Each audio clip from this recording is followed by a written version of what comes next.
Não sei se terminou, não sei qual foi. Doutora, só para começar, eu faço aqui uma questão de ordem.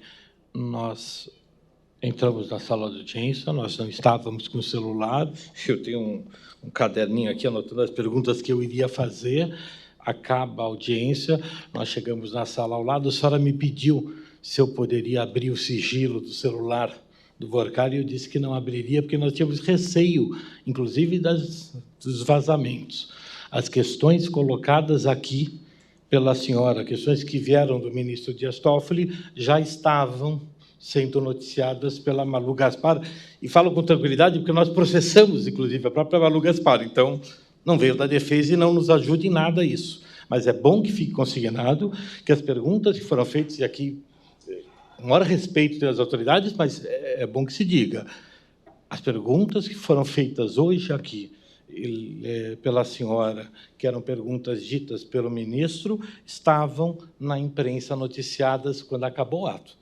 Então, só para deixar claro, e aí, respondendo a sua pergunta, quando a senhora me disse, a senhora abre o celular, eu digo, tem coisas pessoais, a senhora me disse, mas o sigilo é absoluto. O sigilo era absoluto, não deu, sei lá, 20 minutos, as questões estavam todas ali colocadas. Então, nós já, inclusive, já havíamos pedido a instauração de um inquérito para averiguar os vazamentos. Então, nós vamos relatar ao ministro corrido, deixo aqui consignado, mas esse caso aconteceu 20 minutos depois da audiência acabar. Também a nossa própria estranheza quando soubemos disso durante a conversávamos exatamente sobre isso. Necessidade de apurarmos isso, porque não há tranquilidade nessa questão. Mas, enfim, é o nosso compromisso, obviamente, e também a nós. E aí, muito claramente, acho que posso falar também pela polícia, e certamente pelo gabinete do ministro Toffoli, a nenhum de nós interessa qualquer dessa divulgação. Aliás, pelo contrário, porque isso nos torna a vida um inferno. Né? Claro. Todo mundo... Você fica ali pensando de onde sai essa informação, com quem você não pode mais conversar, ou qual é a medida adicional de proteção que nós temos. E isso, no nosso caso, especificamente do Ministério Público Federal, é um padrão e uma ordem que nós temos do Procurador-Geral da República. Todos nós sabemos que o doutor Bonet praticamente não deu entrevistas desde que assumiu na primeira gestão, e isso é uma preocupação muito grande da equipe, que não é para falar com ninguém. Então, assim, também para nós é uma situação de muito desconforto. Não tenho dúvida alguma. E falo em respeito a todos que estão aqui, as autoridades. Todo mundo é sério, todo mundo é responsável, todo mundo é... Mas o fato é, aconteceu. Para a defesa só atrapalha, quer dizer, para nós, e acho que talvez atrapalhe para todos, mas é bom que fique consignado, porque aconteceu. Eu me arrependi de ter pego o celular, porque eu falava assim, mas eu entrego o celular para a polícia para ver que da defesa isso não saiu. O Worcari nem celular trouxe, que era para não ter o risco de nada. Então, e nós fomos surpreendidos 20 minutos depois de acabar a audiência com esse fato. É lamentável e deve ser apurado, porque mexe com coisas importantes, com a vida de todos nós, eu não tenho dúvida. E conhecendo o doutor Guanet, eu tenho certeza que... Muito obrigado. Imagina. Acho que está... Só um minutinho. O meu está ligado? Tá.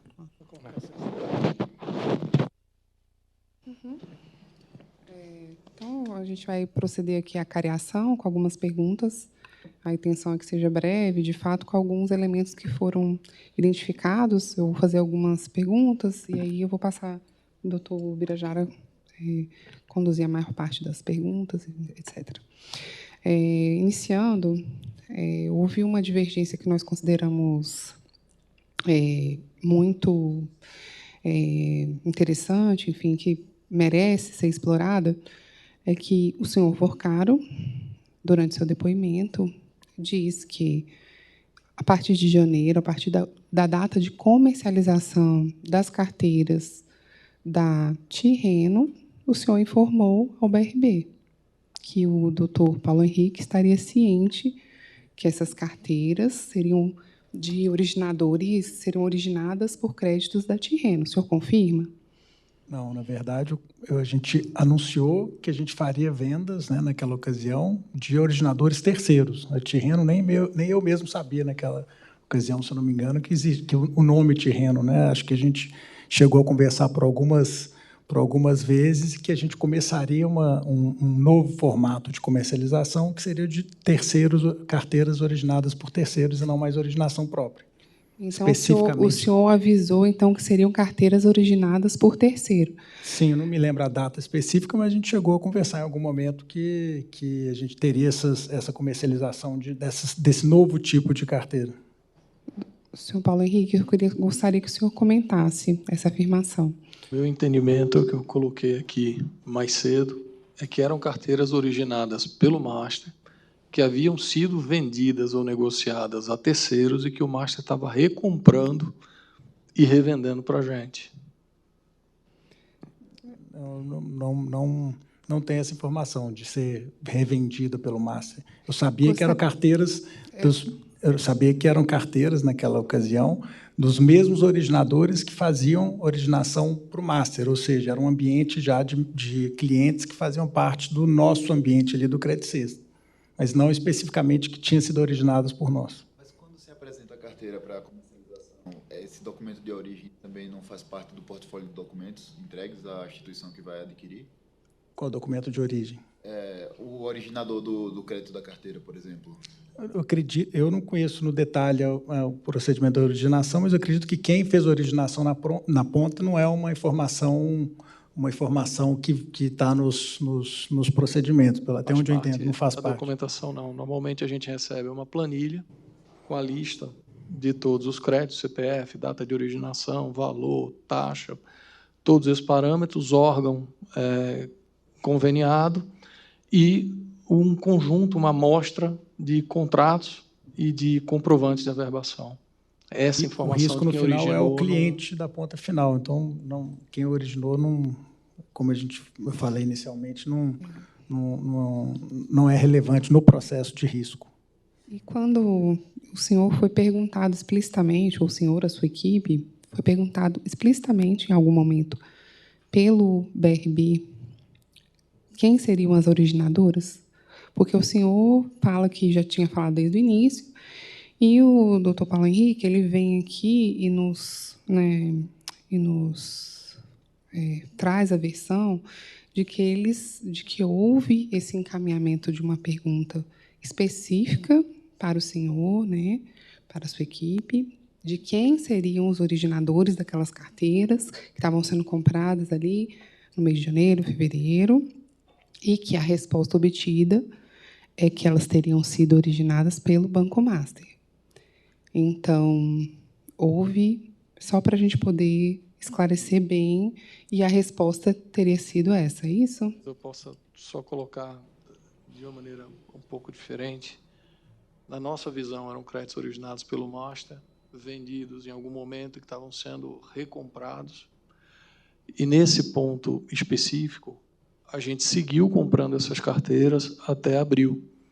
Mais ou menos do meio para o fim de abril, a gente, ao analisar alguns contratos, identificamos que tinha um padrão documental diferente. E, a partir daí, é que a gente começou a questionar quem eram os originadores específicos. E aí, ao longo do mês de maio, recebemos a informação de que eram créditos originados pela Tirreno. E quando a gente fala originados pela Tirreno, não significa que foi a Tirreno que produziu o crédito. A Tirreno, na verdade, era uma consolidadora.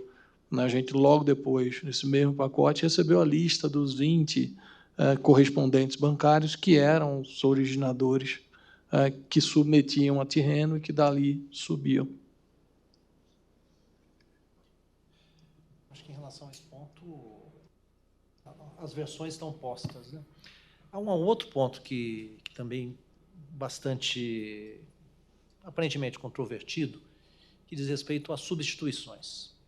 A posição do senhor Vocaro foi bastante incisiva no sentido de que a operação foi liquidada com as substituições. Ou seja, que os créditos substituídos eles eram suficientes para, vamos chamar aqui, o ressarcimento do BRB em relação aos ativos originais. Não me parece que isso ficou claro na posição do senhor Paulo Henrique, tanto que fala de uma diferença. A primeira pergunta é exatamente retomar essa posição.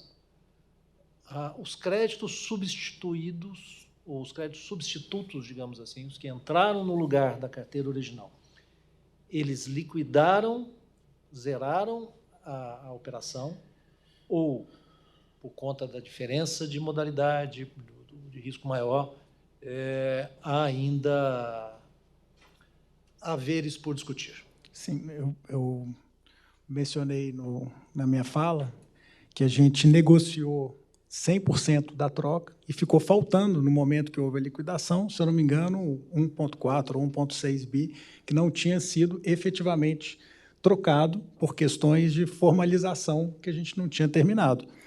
Mas a gente tinha, já desde o início desse procedimento de troca, já prestado garantias que supriam ou superavam esse montante que não foi concluído, e não foi concluído por motivo da liquidação do banco e tudo que aconteceu.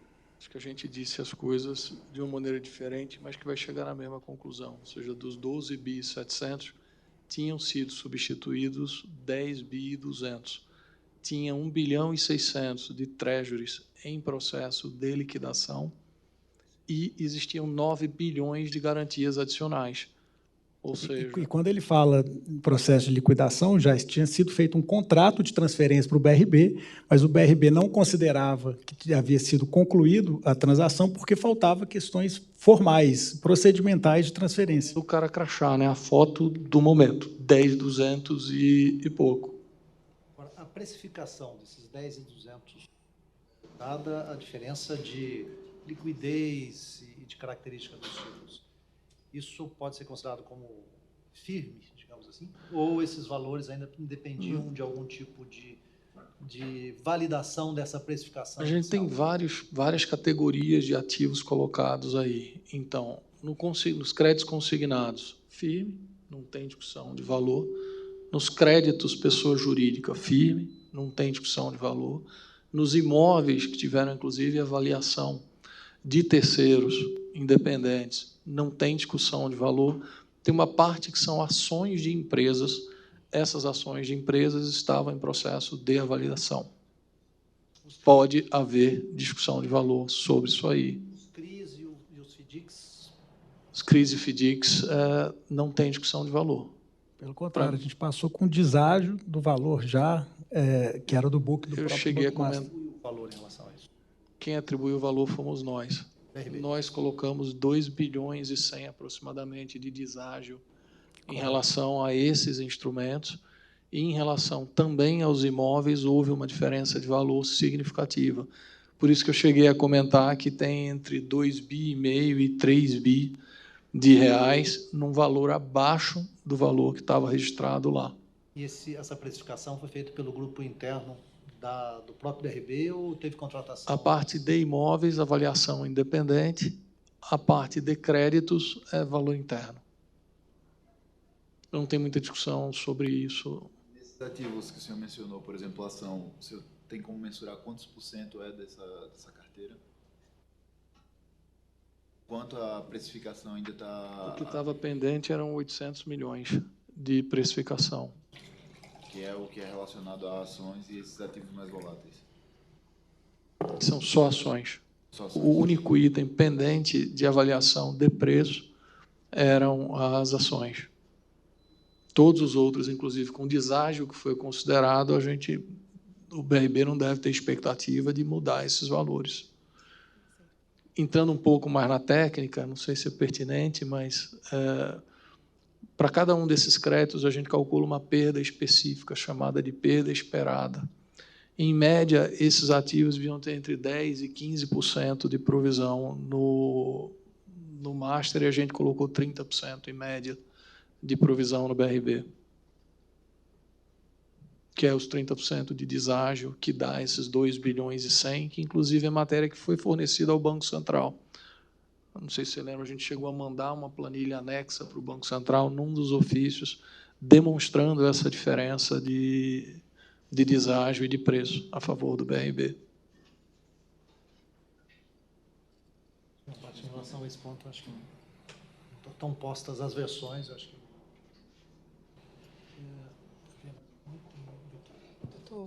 Doutor Adamec, o senhor tem mais algum apontamento? Não, a questão da conta. Ah, sim, é o extrato. O extrato, doutor Vorcaro, o senhor afirma que pagou, fez o pagamento pelas carteiras junto à Tirreno, os 6 bilhões, né? O senhor fala que é um extrato que reflete um valor de pagamento real pelos créditos que foram adquiridos junto àquela originadora. Na versão que nos foi aqui apresentada pelo senhor Paulo Henrique, acompanhado, né, e aí acompanhado pelo relatório do próprio Banco Central, aquele extrato foi apontado como um extrato contábil, enfim, tem um termo técnico, o senhor me desculpe, e que não refletia a existência de saldo naquela conta.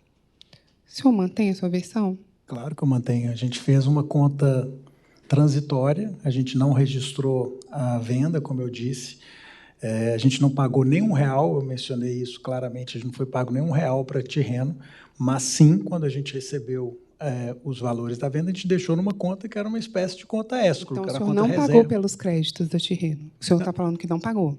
Não, a conta ficou numa conta escro, né? O pagamento seria quando a gente transferisse da conta reserva ali, que era uma mas conta então o senhor não pagou nada pelos créditos, é isso? Não, não pagamos, a gente não chegou a você performar. pagou? Ah, não, você não pagou, então? Não paguei. Ah, não pagou. Ah, não, então... É porque eu entendi que o senhor tinha falado que tinha pagado. Não, se eu falei isso, se eu dei a entender isso, foi errado. Tá. Na verdade, uma das diligências que a gente mostra e que eu fui claro que a transação não se concretizou com a Tirreno foi que a gente não pagou nenhum real pelas carteiras. Então, o senhor não pagou nada nenhum pelos real créditos. para a Tirreno. A Tirreno não teve o senhor nem... só recebeu, então. E aí, esses 6 bilhões que o senhor iria pagar a Tirreno, o senhor ficou no banco? A gente ficou, né, e registrou nessa conta reserva. E aí, que era uma conta remunerada da Tirreno. E aí o senhor entrou... Mas esse dinheiro ficou no banco, então? O senhor não devolveu para o BRB? Não, peraí. No recebimento nosso, ele entra para a reserva do banco e é registrado dentro de uma conta remunerada, que era conta de propriedade da Tirreno. No momento do desfazimento, troca da operação, a gente teve alguns modelos. A gente teve casos que a gente recomprou a carteira e pagou o BRB, e o BRB foi lá e comprou algum ativo, e teve casos que fez a troca. Não me lembro operacionalmente em quais os casos ocorreu isso, mas teve os dois modelos, né? Aí, de novo, a questão técnica, que talvez não esteja muito clara. A minha afirmação é de que não tinha dinheiro. Ou seja, existe um registro numa conta contábil, numa conta vinculada, mas aquilo não representa liquidez. Em que contexto foi feita essa pergunta para mim? Por que você não exerceu o direito de receber os 6,7 bi? É porque esse saldo contábil não representa liquidez imediatamente. Ou seja, não existia um dinheiro em si para... Você queria retirar o dinheiro sem prejudicar o Banco Master? Ou o senhor acha que eles não tinham caixa? Não tinham o dinheiro concreto para isso. Eu ia causar uma quebra em sequência da Tirreno e do Master e afetar todo o processo de troca dos ativos no momento inicial do processo de troca. Para a gente lembrar, esse contrato foi assinado 25 ou 28 de maio com a Tirreno, ou seja, não tinha condição prática, fática, de exercer o direito imediato de pagamento. E o que eu estava explicando, Paulo, assim como o Master, o BRB e qualquer outro banco, inclusive os grandes, você tem os depósitos nas contas de cada cliente, mas a liquidez ela é um caixa reserva, ou seja, nenhum banco tem disponível a liquidez de todas as contas, de todos os investimentos que tem ali de liquidez imediata. Exato, porque da mesma forma que o senhor não reservou o dinheiro para pagar, não teria como fazer esse pagamento para o BRB, caso a Tirreno, se eu tivesse que pagar pelos créditos, o senhor também não teria.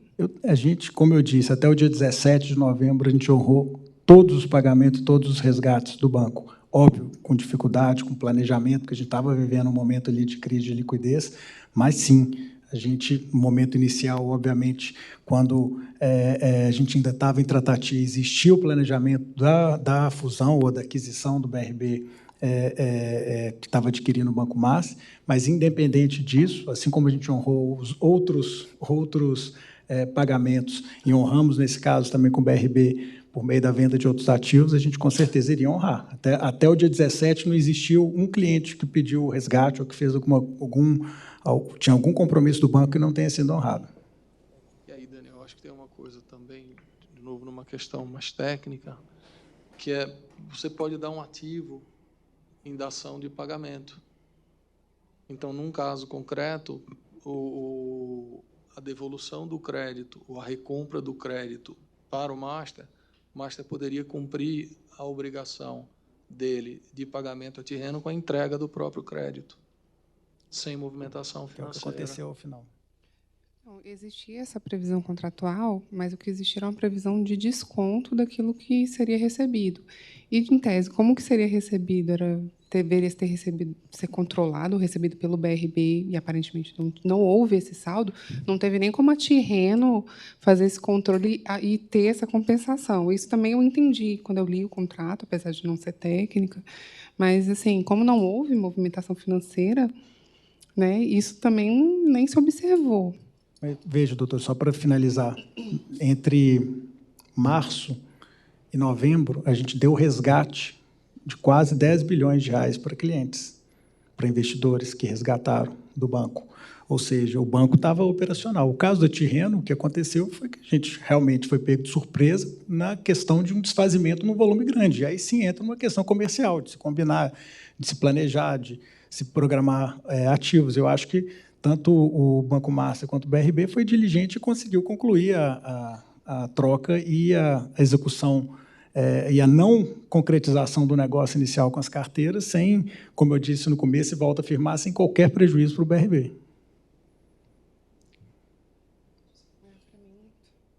Eu preciso só esperar o doutor Adamec voltar? Não precisa não? Pode, não precisa não? Então, eu agradeço a participação dos senhores nesse último ato. A defesa tem algum ponto específico que queira, né, abrir para os doutores? A defesa não... Então, desculpa, mas, enfim, eu acho que é sempre bom abrir uma... Pendente são as questões operacionais do retorno do seu Vocaro a São Paulo. Sim, aí eu até já expliquei qual foi a decisão do... Autorização para se permitir... sim, o ministro já deferiu que o senhor faça o pernoite na casa do senhor, né, já que o senhor tem uma residência aqui em Brasília, e amanhã vai ser feita vai ser comprada a passagem. Um pedido novo, eu estou, na verdade, até por necessidade familiar, eu preciso voltar. Então, eu acabei estando com um voo que me leva a São Paulo. Então, eu já questionei o ministro se ele poderia ou não. O ministro já respondeu. Já? Sim. Ele disse que não pode ir no voo particular, que ele deve ficar aqui na casa dele e amanhã ele vai no voo de carreira junto com a escola. Obrigado. Então, está respondido. A gente vamos providenciar todo... Eu vou até já começar, a gente vai comprar as passagens e... Vamos fazer um ofício ao de cor, né? por André, Sim. comunicando ele e ele faz providências cabíveis, tá bom? Tá ótimo, então. Tá. Obrigada. Doutor, o senhor tem mais algum aspecto? Pode encerrar, né? Então tá. Eu agradeço. Bom ano novo para todos. Obrigada, doutor.